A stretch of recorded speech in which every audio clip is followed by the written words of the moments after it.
বাংলাদেশের সেনাপ্রধান ভারত সফরে যাচ্ছেন, এটা একটা বড় ঘটনা। সেখানে সেনাপ্রধান শেখ হাসিনার সঙ্গে বৈঠক করেন কিনা, আওয়ামী লীগের নেতাদের সঙ্গে দেখা করেন কিনা, কথা বলেন কিনা, এর আওয়ামী লীগ ফিরবে এবং আওয়ামী লীগের ফেরাটা ত্বরান্বিত করছে স্বয়ং এই অন্তর্বর্তীকালীন সরকার। ডক্টর মোহাম্মদ ইউনূসের সরকার আসলে যখন ক্ষমতা থেকে সরে যাবে, আমি জানি না যে আসলে কি ঘটবে। আল্লাহ রে, এবার তো আমার নামটা প্রকাশ হয়ে যাবে, বা জাতি যা দেখাইছে শেখ হাসিনার দৌড়ে এই দেশ থেকে বিদায় করে দিছে, আমাদের অবস্থা কি হবে? তা কি নেপালের মতন হবে নাকি ভুটানের মতন হবে? তবে বাংলাদেশের সেনাপ্রধান এবং ভারতের সেনাপ্রধানের সাথে এই মুহূর্তে দেখা হওয়া বা সাক্ষাৎ হওয়াটা খুবই গুরুত্বপূর্ণ ঘটনা। ওয়াকারুজ্জামান ভারত থেকে ঠিকই বার্তা পাবেন এবং সেই বার্তা অনুযায়ী আগামী দিনে কাজ হবে। ইউনূসের ক্ষমতা থেকে বিদায় নেওয়ার একটা বড় কারণ, শেখ হাসিনার সঙ্গে ফোন আলাপের পর থেকে সেনাপ্রধান জেনারেল ওয়াকারুজ্জামান আরও অ্যাক্টিভ হয়ে উঠেছেন। ইউনূস এবং ওয়াকারের ভেতরকার এই ঠান্ডা যুদ্ধ পরিস্থিতি ইউনূসের সরকারকে আরও নাজুক করে তুলেছে। অতএব ইউনূসের দিন যে দ্রুত ফুরিয়ে আসছে, দেওয়ালে সেই লিখন স্পষ্ট। দর্শক, আওয়ামী লীগ ফিরবে কি ফিরবে না, শেখ হাসিনা ফিরবেন কি ফিরবেন না, আওয়ামী লীগ রাজনীতি করতে পারবে কি পারবে না, এরকম আলোচনাতেই ইদানিং বাংলাদেশের মানুষের আগ্রহটা বেশি দেখা যাচ্ছে। সম্প্রতি গোলাম মাওলা রনিরও এরকম একটা মন্তব্য করে ব্যাপারটাকে উস্কে দিয়েছেন যে সমস্ত কনসেন্ট্রেশন যেন দিল্লিতে বসে শেখ হাসিনা কি করছেন, কি কার্যকলাপ করছেন, আওয়ামী লীগ ব্যাপারে কি হচ্ছে, এই ঘটনাকে কেন্দ্র করে মানুষের মনোযোগটা তৈরি হয়েছে সব থেকে বেশি। অন্য কোথায় কি হচ্ছে, সরকার কি করছে না করছে, এগুলোর চাইতে আওয়ামী লীগ ফিরবে কি ফিরবে না সেই ব্যাপারে মানুষের আগ্রহ বেশি তৈরি হয়েছে। কেন এই আগ্রহ তৈরি হলো, পেছনের ঘটনা কি, সেগুলো একটা বড় প্রশ্ন। কিন্তু গতকালকে মাসুদ কামাল একটি টেলিভিশনের একটা টক শোতে যেটা বলতে চাইলেন সেটা হচ্ছে যে আওয়ামী লীগ ফিরবে এবং আওয়ামী লীগের ফেরাটা ত্বরান্বিত করছে স্বয়ং এই অন্তর্বর্তীকালীন সরকার। সরকারই আওয়ামী লীগের ফেরাটা নিশ্চিত করছে এবং করবে। কিভাবে সেটা সম্ভব হচ্ছে? কেন তিনি ভাবছেন যে সরকারই আওয়ামী লীগের ফেরাটা নিশ্চিত করছে? আওয়ামী লীগ ফিরলে কি সরকারের লাভ হবে নাকি বিপদ আসবে? এই সরকারের সঙ্গে সংশ্লিষ্ট যারা আছেন কিংবা বৈষম্যবিরোধী আন্দোলনের সঙ্গে যারা রয়েছেন, সরকারের কাছের মানুষ যারা পরিচিত, তাদের তো বিপদ হওয়ার কথা। যদি তাদের বিপদ হয়, এটাই বাস্তবতা হয়, তাহলে সরকার কেন আওয়ামী লীগের ফেরাটাকে ত্বরান্বিত করবে? যে আওয়ামী লীগের ফেরাটা ত্বরান্বিত করছে স্বয়ং অন্তর্বর্তীকালীন সরকার এবং বেশিরভাগ ক্ষেত্রেই প্রধান উপদেষ্টা প্রফেসর ইউনূস স্বয়ং নিজেই, এবং সরকারের বিভিন্ন কার্যকলাপ আওয়ামী লীগের ফেরাটা ত্বরান্বিত করছে। গতকালকে এসএ টিভির একটা টক শোতে সাংবাদিক মাসুদ কামাল এমন মন্তব্য করেছেন। তিনি যেটা বলতে চাইলেন মূলত মোদ্দা কথা, হয়তো তিনি ক্ষোভের বসে এই কথাটা বলেছেন। কি বলতে চাইলেন? কথায় যুক্তি রয়েছে। কথাটা গ্রহণযোগ্য কি অগ্রহণযোগ্য সেটা বলতে চাইছি না, কিন্তু তার কথাটাই যুক্তি রয়েছে। যুক্তিটা কি তিনি বলতে চাইলেন সেটা হচ্ছে যে বৈষম্যবিরোধী আন্দোলনের পর, অর্থাৎ শেখ হাসিনা সরকারের পতনের পর তার নিশ্চিত ধারণা ছিল শেখ হাসিনা আর এদেশে ফিরতে পারবেন না।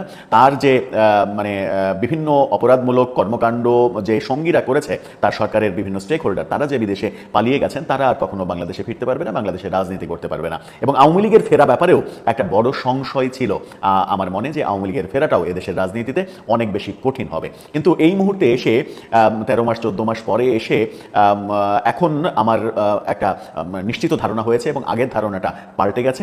এখন আমার মনে হয় যে আওয়ামী লীগ ফিরবে, শেখ হাসিনা ফিরবেন, আওয়ামী লীগ ফিরে রাজনীতি করবে এবং বহাল তবিয়তে রাজনীতি করবে এবং তারা ক্ষমতাসীনও হতে পারে। কেন সেটা তিনি মনে করছেন? তিনি মনে করছেন যে আওয়ামী লীগের ফেরাটা ত্বরান্বিত করছে সরকার স্বয়ং, অর্থাৎ এই অন্তর্বর্তীকালীন সরকারই আওয়ামী লীগের ফেরাটাকে নিশ্চিত করছে, ত্বরান্বিত করছে। কিভাবে? সরকারের নানা ধরনের কার্যক্রম, এবং তিনি বলছেন সরকারের কার্যক্রম এবং সরকারের নানা ধরনের ব্যর্থতা আওয়ামী লীগের ফেরাটাকে ত্বরান্বিত করছে। তিনি যেটা বলতে চাইলেন সেটা হচ্ছে যে প্রধান উপদেষ্টা আমেরিকা সফরে যে সাক্ষাৎকারটা দিয়েছেন আল জাজিরার সাংবাদিকের কাছে, সেই সাক্ষাৎকারে তিনি কি বলছেন? তিনি যে সকল কথাগুলো বলছেন সেই কথাগুলো এক ধরনের কনফিউজিং কথাবার্তা। যেমন তিনি বলেছেন যে আওয়ামী লীগের লাখ লাখ সমর্থক আছে, এটা তিনি মনে করেন না, এবং তিনি মনে করেন যে আওয়ামী লীগের যারা সমর্থক বলে মনে করেন আপনারা, সেটা আওয়ামী লীগের ভয়ে সমর্থন করত। এই কথাটা তিনি বলেছেন। অর্থাৎ আওয়ামী লীগের সমর্থক যাদেরকে মনে হয়, তারা মূলত আওয়ামী লীগকে কেন্দ্র করে আতঙ্কের কারণে আওয়ামী লীগের ভয়ে সমর্থন করত। এই যে কথাটা বললেন মাসুদ কামাল, বলছেন যে প্রফেসর ইউনূস এই যে কথাটা বললেন, এই কথাটা একেবারেই সত্য কথা নয়। ভয়ে কেউ কাউকে সমর্থন করে না, ভয় পায়, কখনো কখনো হয়তো ভয় পায়, কখনো কখনো হয়তো ভয় পেয়ে কিছু কর্মকাণ্ড করে, কিন্তু ভয় পেয়ে কেউ কাউকে সমর্থন করে না। ভয় পাইয়ে কাউকে সমর্থন করানো সম্ভব হয় না। বাংলাদেশে আওয়ামী লীগের সমর্থক লাখ লাখ সমর্থক নেই। এই যে অদ্ভুত মন্তব্য, এই মন্তব্যটাও আওয়ামী লীগের ফেরার পক্ষে একটা বড় সহায়ক শক্তি হিসেবে কাজ করবে, তেমনটা তিনি বোঝাতে চাইলেন। এবং ভয়ে যে কোনো কেউ কাউকে সমর্থন করে না, সেটা আওয়ামী লীগের আমলে না, যে কোনো আমলেই বাস্তবতা। এখন কি হয়েছে, মূলত মানুষ, তিনি বলতে চাইলেন যে মূলত মানুষ সমর্থন করে মজলুমকে, মূলত মানুষ সমর্থন করে নির্যাতিতকে। যারা নির্যাতিত হয়, আপনি আমাদের দেশের ইতিহাস ঘেটে দেখতে পাবেন যে নির্যাতিতদের পক্ষে বাংলার মানুষ, শুধু বাংলার মানুষ না, পৃথিবীর ম্যাক্সিমাম মানুষই নির্যাতিতদের পক্ষে দাঁড়িয়ে যায় এবং নির্যাতিতদের পক্ষে কথা বলে, নির্যাতিতদের সমর্থক হয়ে যায়। সব মানে একটা একেবারে জ্বলন্ত উদাহরণ তিনি সামনে নিয়ে এসেছেন, সেটা হচ্ছে যে সাবেক শিল্পমন্ত্রী নুরুল মজিদ হুমায়ুন, তিনি মারা যাওয়ার পরে তার যে জানাজাটা হলো, সেই জানাজায় যে মানে সহস্র সহস্র মানুষ, হাজার হাজার মানুষের উপস্থিতি, এই মানুষগুলো কি নুরুল মজিদ হুমায়ুনের ভয়ে জানাজায় এসেছিল, তিনি প্রশ্ন করেছেন। যদি ভয়ে জানাজায় আসতো, তাহলে মৃত নুরুল মজিদ হুমায়ুন তো কোনো ক্ষমতাবান ব্যক্তি না, তিনি মারা গেছেন, তিনি তো মন্ত্রী না। মন্ত্রী থাকলে না একটা ভয়ের ব্যাপার থাকতো। আবার তিনি বলেছেন যে তিনি মন্ত্রী থাকা অবস্থায় যদি মারা যেতেন, তাহলে আমার মনে হয় না যে এত মানুষ তার জানাজায় আসতো। এই যে মানে মানুষ, হাজার হাজার মানুষ, কেউ বলছে লক্ষাধিক মানুষের আগমন হলো, এই আগমনটা হলো কেন? এই আগমনটা ত্বরান্বিত করলো সরকার। কিভাবে সরকার ত্বরান্বিত করলো? নুরুল মজিদ হুমায়ুন সম্পর্কে যে খবরগুলো সামাজিক যোগাযোগ মাধ্যমে, গণমাধ্যমে ছড়িয়ে পড়েছিল, যে হাসপাতালেও তাকে যে হ্যান্ডকাপ পরানো, সেই হ্যান্ডকাপ পরিয়ে দড়ি দিয়ে বেঁধে রাখা হয়েছিল, হাসপাতালের বেডে শুয়ে আছেন, হাসপাতালের বেডে চিকিৎসা দিচ্ছেন, তাকে হ্যান্ডকাপ পরিয়ে রাখা, এটা এর আগেও সমালোচিত হয়েছে, আগের সরকার, তার আগের সরকার বিভিন্নভাবে সমালোচিত হয়েছে। এই যে কর্মকাণ্ড, একটা অসুস্থ মানুষকে আপনি চিকিৎসা দিচ্ছেন, সেটাও হ্যান্ডকাপ পরিয়ে, এটা প্রমাণ করে যে আপনি এক ধরনের জুলুম করছেন, আপনি এক ধরনের নির্যাতন করছেন। জনগণ কখনো জুলুমবাজ এবং নির্যাতনকারীদের পক্ষে দাঁড়ায় না। তার প্রমাণ ছিল গত বছর 5 আগস্ট শেখ হাসিনা সরকারের পতন, তারা জুলুম করেছিল, নির্যাতন করেছিল, তার বিপক্ষে জনগণের অবস্থান ছিল। কিন্তু এক বছর যেতে না যেতেই পরিস্থিতি পাল্টে গেছে। এখন জনগণ মনে করছে, এবং জনগণ বিভিন্ন খবরের প্রেক্ষিতে এটা ডিটারমাইন্ড হয়ে যাচ্ছে, যে এই সরকারও মানে আওয়ামী লীগের উপরে জুলুম করছে, নির্যাতন করছে। নুরুল মজিদ হুমায়ুনের হ্যান্ডকাপ পরিহিত হাসপাতালের বেডের ছবি, কেউ কেউ বলছেন যে মারা যাওয়ার সময়ও তার হাতে হ্যান্ডকাপ পরানো ছিল। এই যে খবরটা ছড়িয়ে পড়লো, তাতে জনগণের কাছে একটা মেসেজ গেল যে সরকার নুরুল মজিদ হুমায়ুনের উপরে নির্যাতন চালিয়েছে।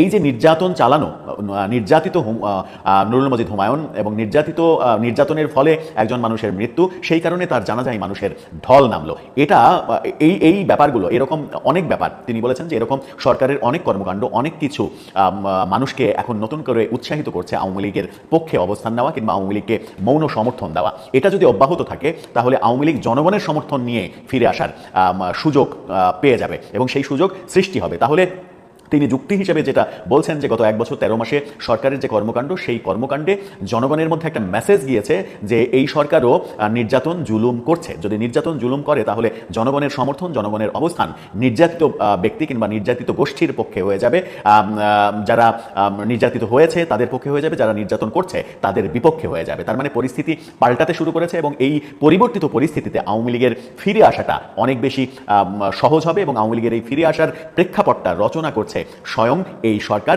এবং সরকারের উপদেষ্টারা এবং প্রধান উপদেষ্টাও কোনো কোনো ক্ষেত্রে। এই যুক্তি মাসুদ কামাল উপস্থাপন করলেন।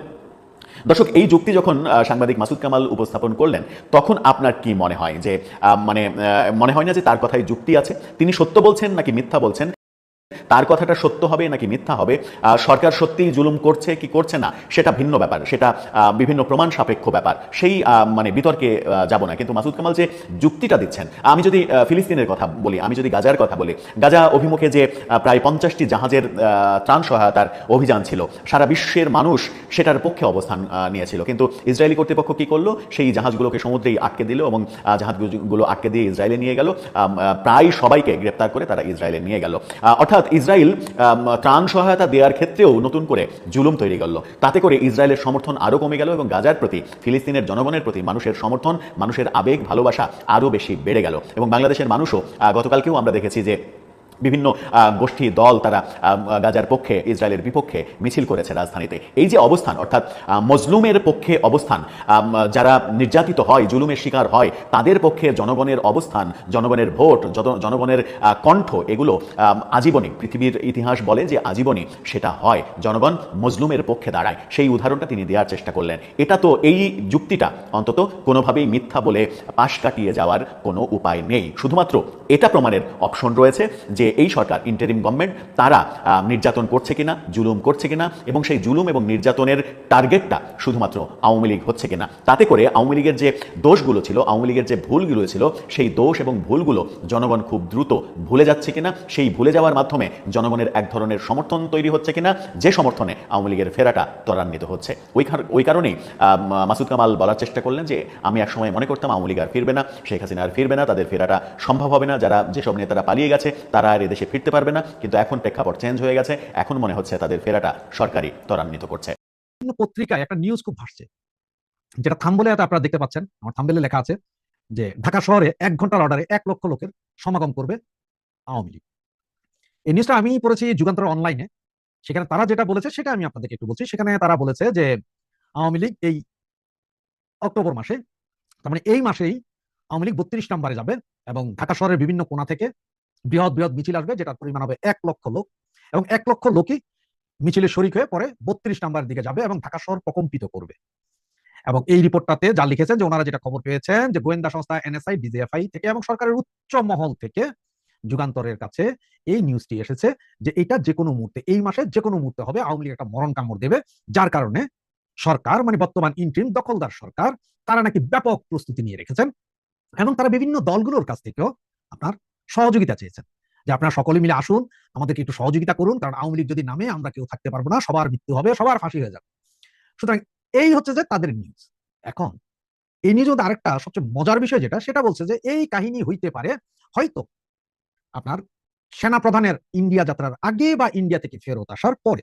তার মানে কনসিকুয়েন্সটা যা মিলাচ্ছে যে সেনা প্রধান, এই যে আমাদের সেনা প্রধান এখন আপনার ইন্ডিয়াতে একটা সম্মেলন হবে, যেটা হচ্ছে জাতিসংঘের শান্তিরক্ষী মিশনের যেসব দেশগুলো যায় তাদের সেনা প্রধানদেরকে নিয়ে যে মিটিং হবে, এই মিটিং এ উনি জয়েন করতে যাবেন হয়তোবা, আই এম নট শিওর।